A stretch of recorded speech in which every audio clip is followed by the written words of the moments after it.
Blue as Kiara and hearing her voice come out of that character. Oh.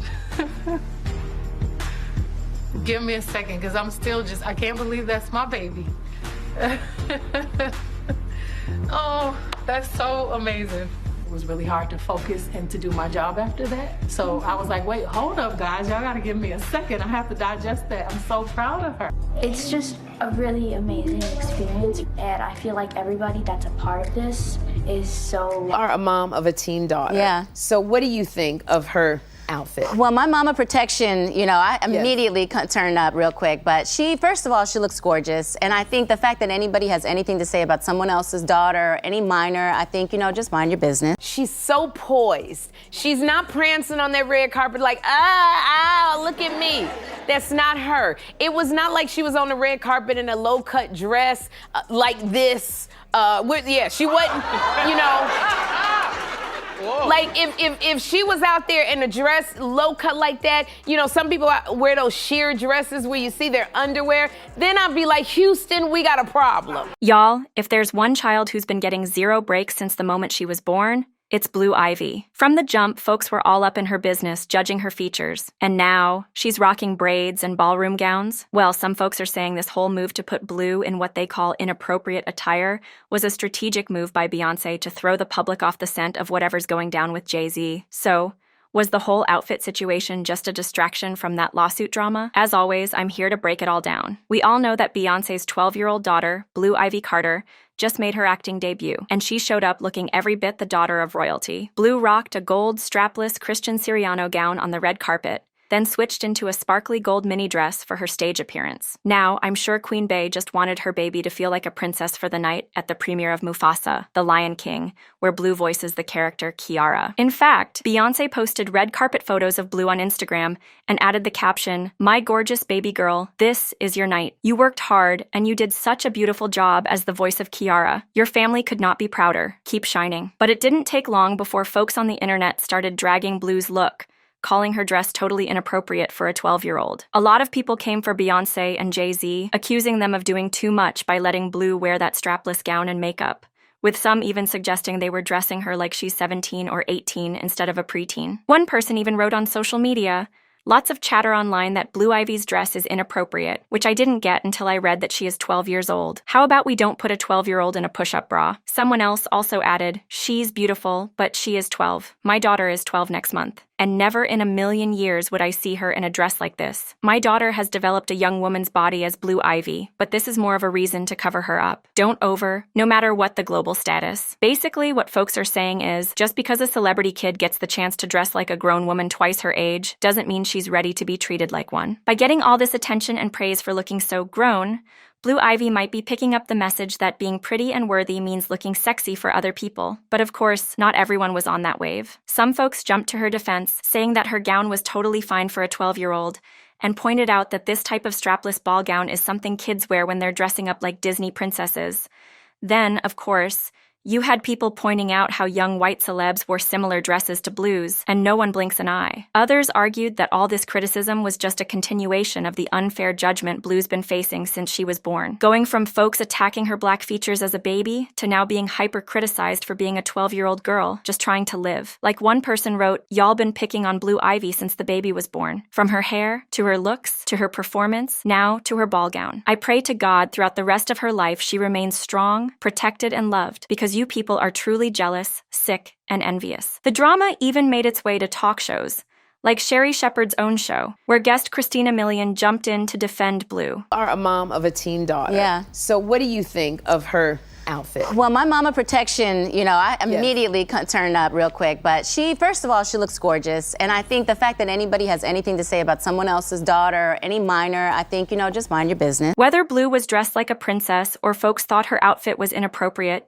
that dress is still sparking a major conversation about the hypersexualization of young children, especially Black girls. And people are saying, whether it's Blue or anyone else, this conversation needs to happen. Now, on the flip side, some folks are pointing out that Jay-Z had just been hit with a lawsuit involving a 13-year-old. And while her father's drama was playing out, Blue Ivy, at just 12, had no choice but to step out in front of the whole world and smile for the cameras, which is why some people think Beyoncé might have orchestrated this whole thing as a way to distract from the mess. But if that was the plan, it totally backfired. Because now folks are talking even more about Jay-Z's alleged involvement with a 13-year-old. And when I tell you this mess is getting crazier by the day, baby, it's out of control. There's even lawsuits against Tony Busby right now. And in the latest one, the lawyer is accused of hiding a venereal disease and passing it along to a former client. Jane Doe alleged in court documents that the two had intercourse, and Tony Busby allegedly failed to tell her he had a venereal disease. But the disease is not disclosed in her filing. She claims she started to feel uncomfortable sensations around her groin after their encounter and called her doctor. And after getting tested, Jane Doe claims her doctor confirmed she had an STD. She alleged that when she told Tony Busby about her diagnosis, he didn't appear shocked and allegedly apologized. Jane Doe claimed Tony Busby was aware he had the venereal disease, but asked her not to tell anyone about her testing positive. Tony allegedly then offered to give the woman free legal advice in exchange for her silence. She claims in her lawsuit that she allegedly continued to have intercourse with Busby following her diagnosis, and that the two traveled together to places like New York City, where Tony Busby owns property in Panama. Then, during one NYC trip, the woman said she and Tony Busby were at a bar when he allegedly shoved a champagne flute in her face. Then she continues to claim that she has evidence of the champagne flute incident via medical and dental records, along with a chipped tooth. Later in the lawsuit, Jane Doe says she took Tony Busby up on his offer and asked him to represent her in her 2021 divorce case. She alleges that while he was her attorney, Tony Busby doctored medical records to make it look like Jane Doe's estranged husband and not Tony Busby infected her with the venereal disease. Jane Doe then claims that Tony then pressured her to settle the divorce quickly without discovery, so that no one would learn Tony infected her and doctored the records. Now, she's coming for Tony with a whole list of claims: legal malpractice, violation of judiciary law, breach of fiduciary duty, fraudulent misrepresentation, and tortious interference. But Tony ain't having it. He fired back, calling it all part of a smear campaign, and claiming that the conspiracy to discredit him and intimidate him in the Diddy lawsuit has turned criminal. He went on to say that this latest case, like all the others, is frivolous, laughable, and ridiculous, and will be tossed out just like the rest. Tony's making it clear that it feels like every other day, another bogus claim is getting filed, all apparently cooked up by folks working with or for Roc Nation. You know, the attorney for the person accusing Tony actually also released a statement saying that the client's case has nothing to do with any other person or law firm, and that Tony Busby is a hypocrite and is making baseless and sensational claims because he wants to deflect attention from the fact that the client suffered significant physical, emotional, and financial damage due to his legal malpractice, ethical violations. Kids have like an hour left, so get extra comfortable, kids, because after that, y'all gotta go. It's a wrap for y'all, because this thing turns into something that when y'all get older, y'all don't want to come to, okay? So, you know, let's just start to get our groove on a little bit. In an hour, we put the kids away, it's all good. Hey, DJ, let's hit it. Let's do it. Come on. Okay, now. Child, once the kids got tucked in, that's when the real party popped off. Now, the streets are buzzing that Bay and Jay ain't always been part of the after-hours scene, if you catch my drift. I was at a party at Diddy crib in LA. This was the beginning of 2020. You know what I mean? And, Diddy had put everybody else out the crib, like the influx of people he had put them out. But he had took a liking to me in particular around the time, man. It was really, you know what I mean, like putting his arm around me. Right. So he had put majority of the people out, but he allowed me to stay in there. Mm-hmm. Me and, you know, maybe about 15 others, you know. Right. Jay-Z and Beyonce being, you know, two of the other 15 people in the room. So that'll just put into perspective of the type of company I was in. Right. But honey, get this. They say Queen Bey herself was caught up in these tapes snatched from Diddy's mansion. Oh, it gets juicier. Word is Jay-Z got caught creeping, allegedly meeting up with a criminal attorney and a divorce attorney. Child, Jay-Z lawyered up with a criminal attorney, and folks are whispering it's cause he might be wrapped up in the mess Diddy's getting charged with. And baby, that divorce lawyer, well, y'all were right again. Word on the curb is Jay-Z and Beyonce are on the fast track to Splitsville. Oh, and let me tell you, Nicki Minaj ain't scared to spill tea like these other celebs. She straight up called Jay out for being tied up in Diddy's drama. Ooh, child, where's my fan? This heat is too much. one thing's for sure, Jay has been dodging Diddy left and right since those lawsuits started rolling in. The event canceled his Grammy brunch just so he ain't gotta deal with uninviting Diddy. Ain't that wild? Instead of saying it to his face, he just scrapped the whole party. Now folks are talking and they saying there ain't no way Beyonce and Jay-Z could be tight with Diddy for 2 decades, being business partners, hitting up each other's parties, vacationing together, knowing each other's families, and not at least peeping or suspected some of those shady extracurriculars. Are Bey and Jay-Z keeping quiet because they know they're in too deep with Diddy? Like, did they even join in on some of his illegal activities? Word from insiders is Diddy ain't trying to go down solo, and baby, he allegedly already started snitching. And guess who might be next? That's right, Jay-Z. Now listen, even before Diddy's cases hit the headlines, folks were spilling tea behind the scenes for about a year. And what's public now? Child, it's not even half of it. When it comes to Cassie's case, there's talk that both Jay and Bey got name dropped in the original lawsuit. Sis, that lawsuit was 60 pages long, but got chopped down to 35. If what we read now is already making our jaws drop, can you imagine what else got cut out of those other 25 pages? Sis, they definitely cut out the worst parts from that lawsuit, because what they left in is already wild. Word on the street is that Cassie didn't just name Diddy, she dropped Beyonce and Jay-Z's names too, spilling tea about something that went down at one of Diddy's infamous parties. Allegedly, after Bey and Jay saw Diddy smack Cassie across the face with a vase, she ran upstairs, locked herself in a room, and took over 30 minutes to pull it together. And when she finally came back downstairs, guess who was waiting in the foyer? Beyonce and Jessica Alba.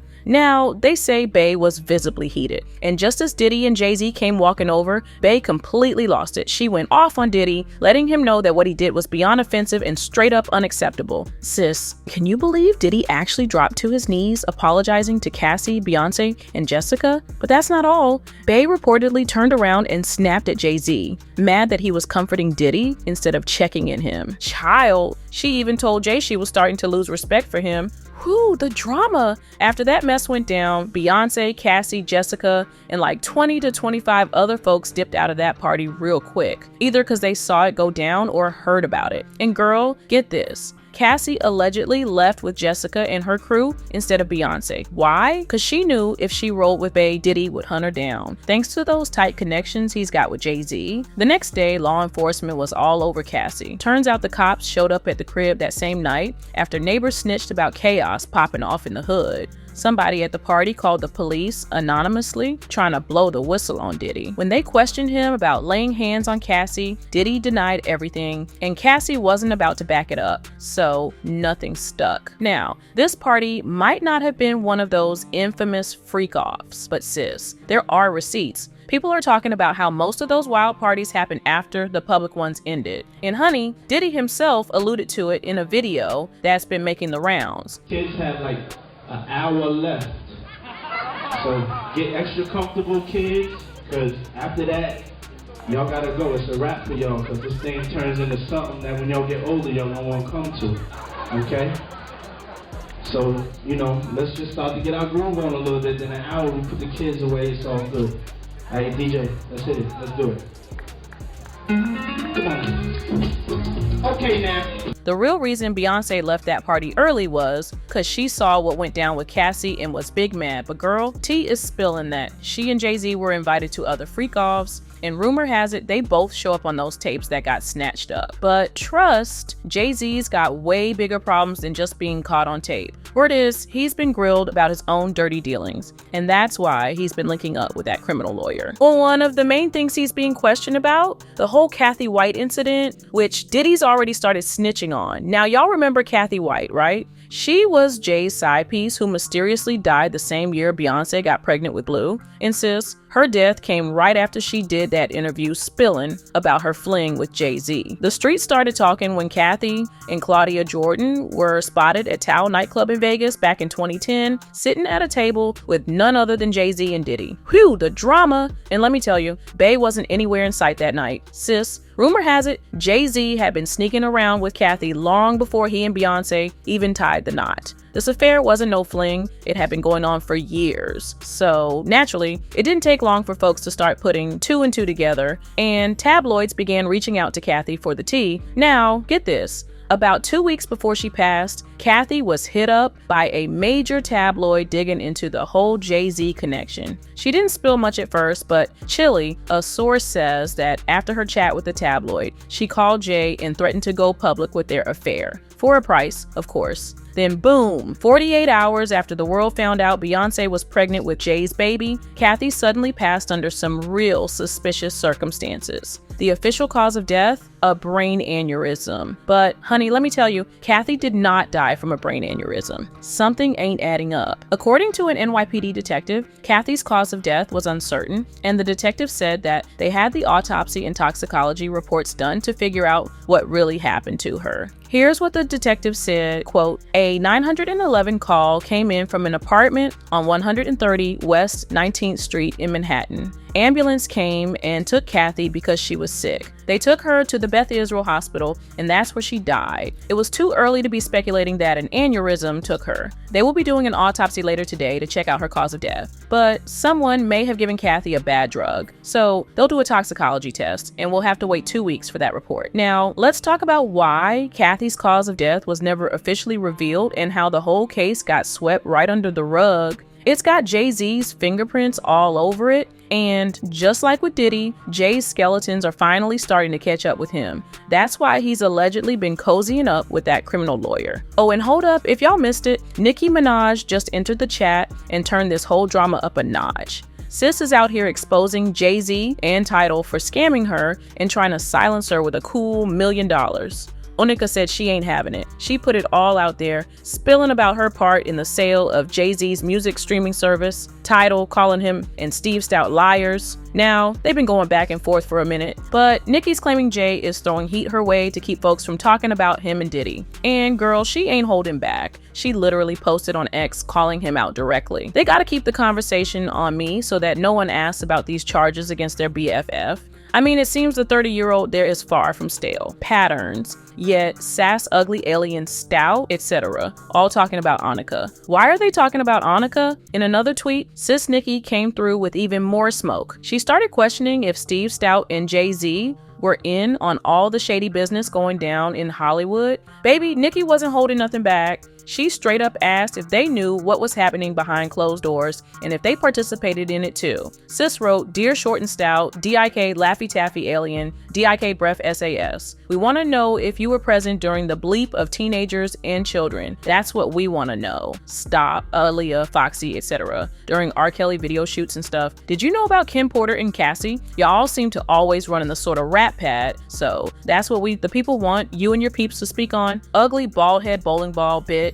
You ninjas don't have this energy for gangsters in person, only for bees on the internet." And wait, there's more. In yet another tweet, Nicki dropped a bomb about her husband, expressing his worries about all this drama. She hinted that he's been stressing over the chaos surrounding Jay-Z and Diddy, probably wondering if it might come knocking at their door too. You know, Nicki ain't afraid to air out her thoughts, and she made it clear that her man ain't playing around when it comes to this mess. The tea of a 15-year-old child who was railroaded, but no comments on the tea and baby oil that's been going on for decades and as recent as months ago. If 15-year-olds need to be held accountable and told they can't ever move past their past, then what about the 30-year-olds who sat by and were silent, etc.? Oh right, not the baby oil. Oh, Nicki girl, you are hilarious. Damn, Annika is bold. The bars better watch out because Nicki is getting a little too close for comfort, y'all. A little too close. Anyway, when it comes to Jay-Z and Beyonce, folks are insisting it's no secret in the music industry that Diddy was up to no good,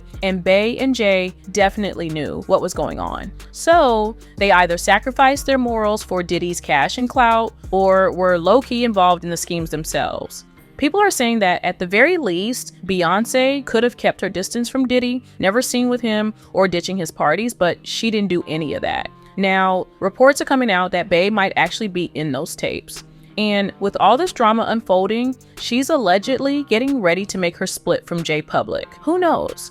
Maybe this divorce is the Pandora's box we've all been waiting for when it comes to Jay-Z. Word on the street is this split has a lot to do with Diddy, but we'll just have to sit tight for more tea. In the meantime, I want to know your thoughts on a few things. Do you think Jay-Z will get caught up in Diddy's mess? Do you believe Beyonce and Jay-Z were complicit in Diddy's shady dealings? And what's your take on Jay-Z and Beyonce heading for a separation? His mom thinks he was poisoned, and there was someone with him when he passed who was a very shady, strange character. So there was actually a person of interest, according to his mother, that she believed had something to do. And he went in there and saw Pimp C body. Pimp C was still in there. He said Pimp C was like, he was laying down like he was praying. And but it was blood all over the bed, like he threw it up, but they thought he had been head.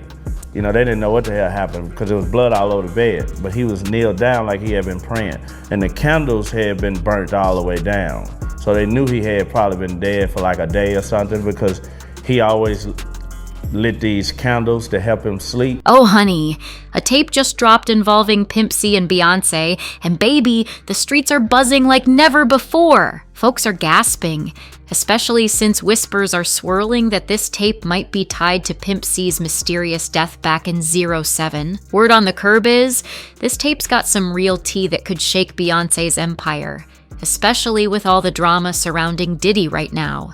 And honey, the rumors say it's messier than anyone could have dreamed. So why would Beyonce even be caught up making a tape with Pimp C? And hold up, did Jay-Z allegedly set Pimp C up to save his investment in Bey? Supposedly Pimp C was about to spill the beans on their alleged affair. Let's unpack this mess. Now, if you're wondering why this tape is such a thing, insiders say the footage shows the two in a steamy situation, and baby, it's even more scandalous than expected. The fallout? It could seriously mess up Beyonce and Jay-Z's squeaky clean image. So, we started side-eyeing the idea that Beyonce might be the woman on the tape, when folks close to the mess spilled that the footage stars an R&B icon even more recognizable than Kim Kardashian. And let's be real, love her or shade her, Kim remains one of the most famous faces out there. So the list of people bigger than her is short, but hold up, because it gets deeper. Word on the street is that before Pimp C passed, he supposedly threatened to drop this tape. That had folks whispering about blackmail and even tying his suspicious death to the drama. Now, this tape ain't just some random rumor. It's also fueling tea about Jay-Z allegedly pulling strings to keep it buried. Some insiders are even saying Jay-Z and Jay Prince might have been working behind the scenes to snatch the tape back from Pimp C. This supposed involvement smells like a full-blown cover-up, with big players in the game allegedly doing whatever it takes to protect their rep and their bag. Now, if you didn't know, Pimp C and Jay-Z already had a complicated vibe. Yeah, they made magic with Big Pimpin', but behind the scenes there was drama brewing. So this rumored tape, it's only turned up the heat on all the speculations about their dynamic.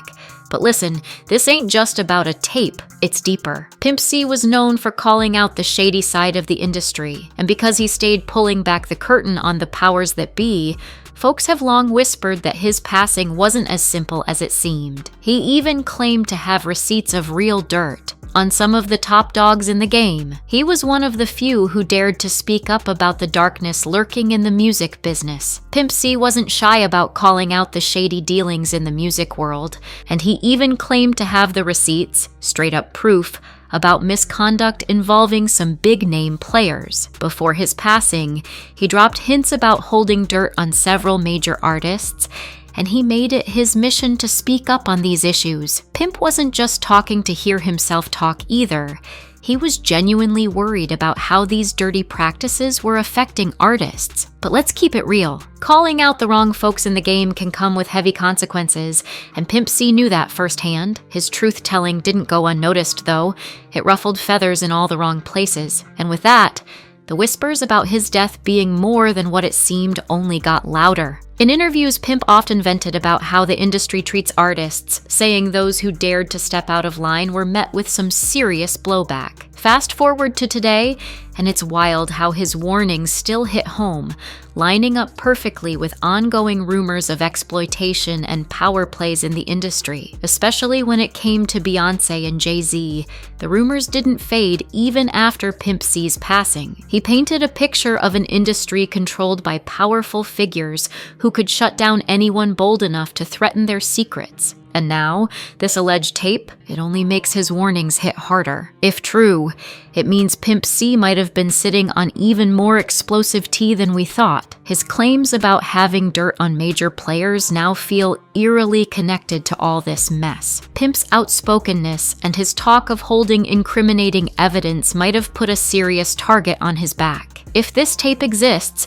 it could explain why he was so pressed to blow the lid off the industry's secrets. It also makes you wonder, did his push to expose the truth have something to do with the events leading up to his untimely death? As more details surface, Pimp C's legacy as a whistleblower keeps gaining weight in unraveling this tangled web of industry secrets and scandals. Now, about his passing, when Pimp C was found dead on December 4th, 2007, it rocked the music world to its core. He was discovered in his hotel room after missing a flight back to Texas. The official word? An accidental overdose from a cocktail of codeine syrup and sleep apnea. But plenty of people close to him are calling cap on that story. DJ Paul from 3-6 Mafia even described the scene as downright unsettling. He said Pimp was found lying in a prayer position with blood all over the bed. Now tell me, how does that match up with a so-called overdose? And he went in there and saw Pimp C body.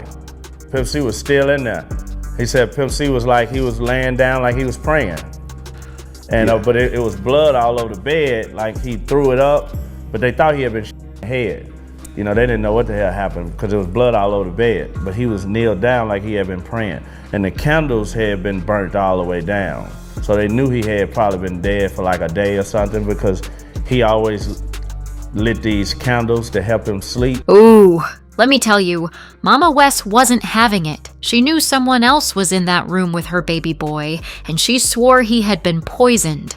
She wasn't buying that coroner's report, not one bit. Said it didn't have the solid proof to back up that overdose story. And listen, Mama Wes wasn't the only one side-eyeing this whole situation. Folks close to Pimp C were on the same wave. Journalist Julia Beverly, who got the chance to talk to Mama Wes, revealed that she believed Pimp C was never shown love, and that all this was just a setup to make it look like an overdose. His mom thinks he was poisoned, and there was someone with him when he passed who was a very shady, strange character. So there is actually a person of interest, according to his mother, that she believed had something. Now, don't think we're done, honey, because the plot thickens. The folks who were working closely with Pimp C right before he died, oh, they ain't convinced either.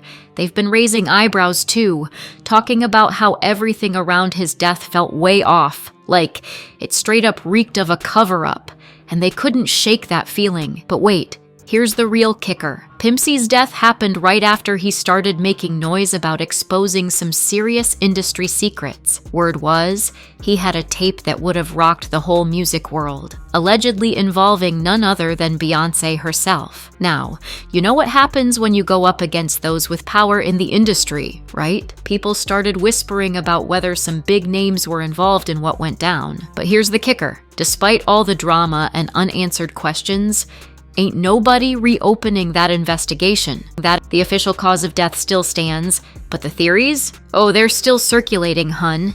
It's been years, and with all the messy details, conflicting stories, and the politics of the industry, this case is still keeping us all on edge. Oh, you know the internet is never short on theories, and baby, they are connecting the dots like nobody's business. Now, when it comes to Pimp C's death, let me tell you, the whispers about Jay-Z and Jay Prince being involved, oh, they've been swirling like crazy. Some folks out here are saying these two might have teamed up to snatch that incriminating tape from Pimp C. And let's be real, if there's one thing we know for sure, it's that these two celebs stay tangled up in some shady business. Seriously, at some point, you just gotta sit back and wonder, what in the world is really going on here? Now, if you're sitting there asking, why would Jay-Z even be involved in this mess? Well, let me spill the tea. It's all about Beyoncé and that infamous tape. You've heard the rumors, right? About how Jay-Z allegedly was controlling and manipulating her career from day one, even when she was just getting started? Oh yeah, people have been talking for years about how possessive he is, and now fans are putting two and two together. They believe the last thing Jay-Z would want is for a tape like that to leak and mess with everything he's worked for.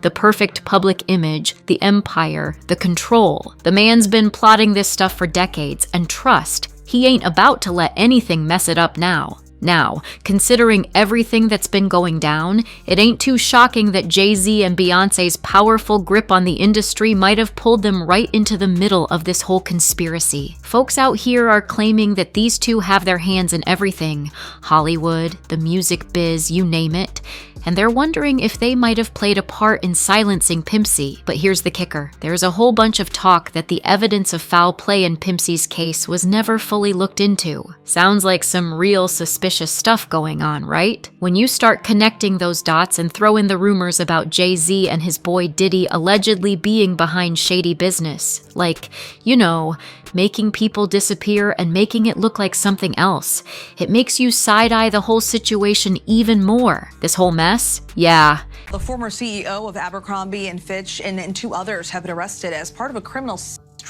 investigation by the FBI. I had the Lamborghini for a day or two, and he had access to the house, and he knows better than to be talking about the things that he does with Big Brother Puff on national television.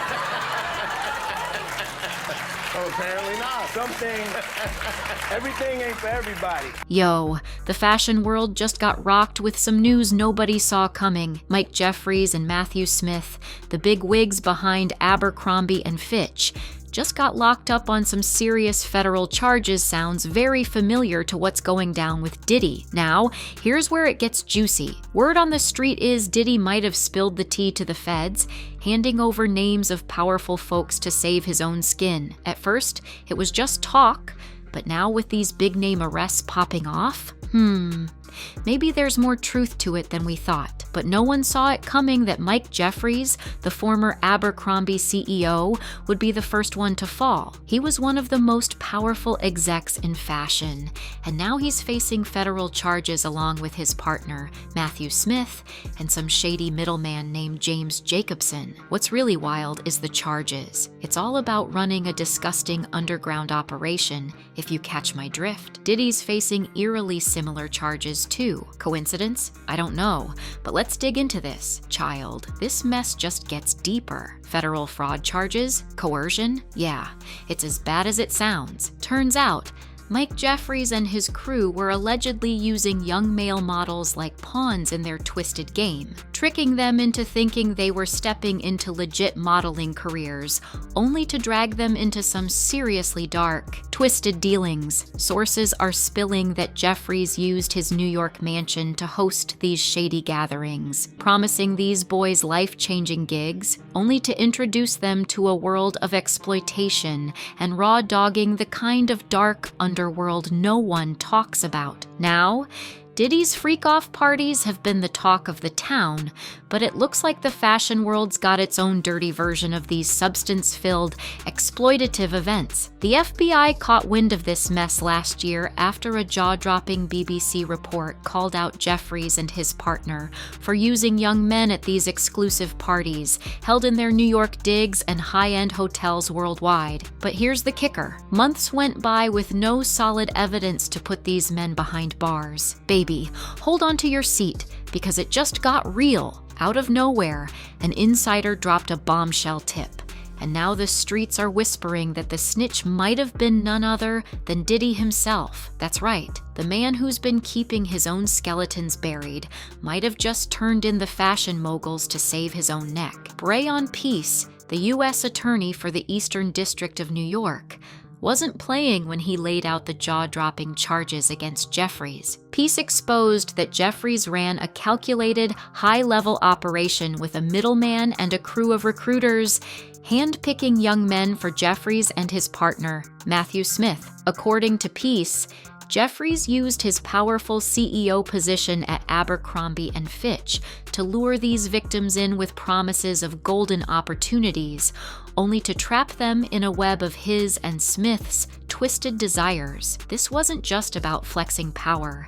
It was about pure dominance, privilege, and exploitation on a whole new level of depravity. He was using his power, his wealth, and his influence to traffic men for his own sexual pleasure and that of his romantic partner Matthew Smith. Oh, it gets even messier, baby. According to Peace, Jeffries and Smith had a whole operation going, and their chief recruiter, none other than James Jacobson. But Jacobson wasn't just out here pulling in models, nah. His job went way deeper. Word is, he was holding private auditions with young, hungry male models from all over the world, testing just how far they'd go for a paycheck. If these guys passed the test, they were flown out to Jeffries' exclusive New York pads or ritzy hotels around the globe, not for modeling gigs, but for some seriously shady business. You already know what I mean. It was all about using these young men to fulfill Jeffries and Smith's darkest, most twisted fantasies. Jeffries and Smith employed James Jacobson to act as a recruiter to find men.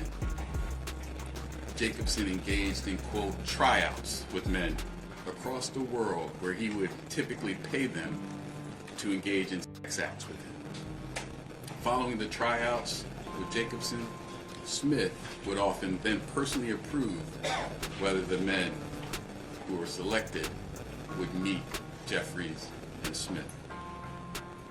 The defendants would fly the selected men to Jeffries and Smith's homes in the Hamptons of New York City, or to hotels around the world in such places as England, France, Italy, Morocco, and St. Bart's, for the purpose of attending events to engage in commercial sex. Now, here's where it gets really ugly. A lot of these young men had no idea what they were walking into. They thought they were being handed their big break with Abercrombie and Fitch, but when they showed up, they quickly realized they were trapped in a nightmare. They had no clue about the dark and twisted things they'd be expected to do once they got there. Peace claims that once they arrived, there was no turning back. Staffers allegedly forced them to sign ironclad non-disclosure agreements so tight that they were practically locked into silence. These NDAs weren't just for show, though. They became tools of control and intimidation, making sure these guys stayed quiet long after the ugly business went down. Ain't nobody leaving that situation without a price. In an interview process that did not inform the men of the details of the sex events before they attended, including the full extent and nature of the sexual activity that would be required of the men at these events. They caused the men to believe that attending these sex events could yield modeling opportunities with Abercrombie or otherwise benefit their careers.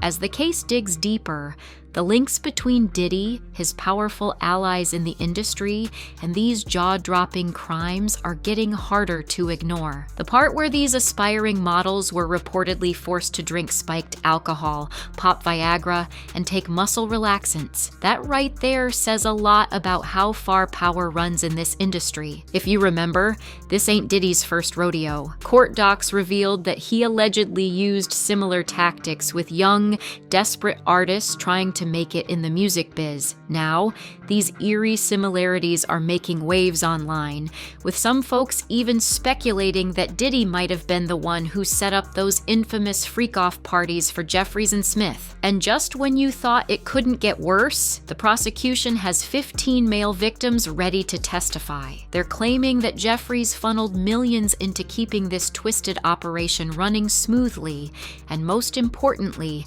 kept it under wraps for years. Investigators think there could be more victims out there, given the scope of Jeffries' secretive network. Meanwhile, Diddy's locked up with no bail, but Jeffries, he's out here living free, posting a $10 million bond. Both men are facing criminal and civil charges, but the real difference? Diddy's alleged targets were young artists, while Jeffries was running his shady empire in the fashion world. Ain't that a mess? This case might have stayed buried if it wasn't for some groundbreaking investigative work by the BBC. They dug deep and uncovered some seriously chilling stories from people like David Bradbury, a former model who became a key witness in the case.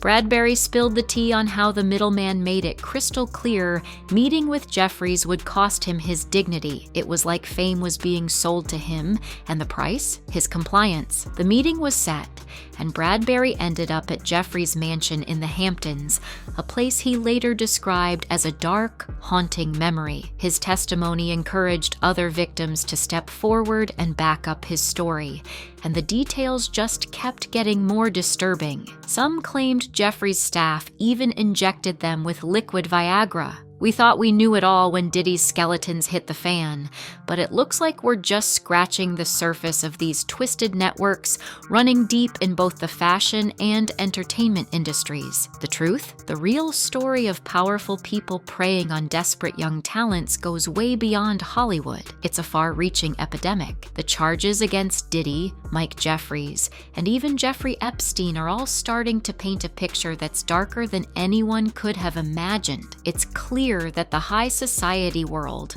from pop culture to the top of the fashion world, has some seriously shady corners that most folks would rather stay blind to. For years, rumors of underground rings in Hollywood were brushed off as conspiracy theories, but with more victims coming forward, it's getting harder to ignore the truth. Something dark has been festering in the shadows of this industry for decades. Now, I want to hear from you. What do you think about these chilling revelations? Do you think Diddy's got more to say, or is he just playing quiet until the heat dies down? Drop your thoughts in the comments below.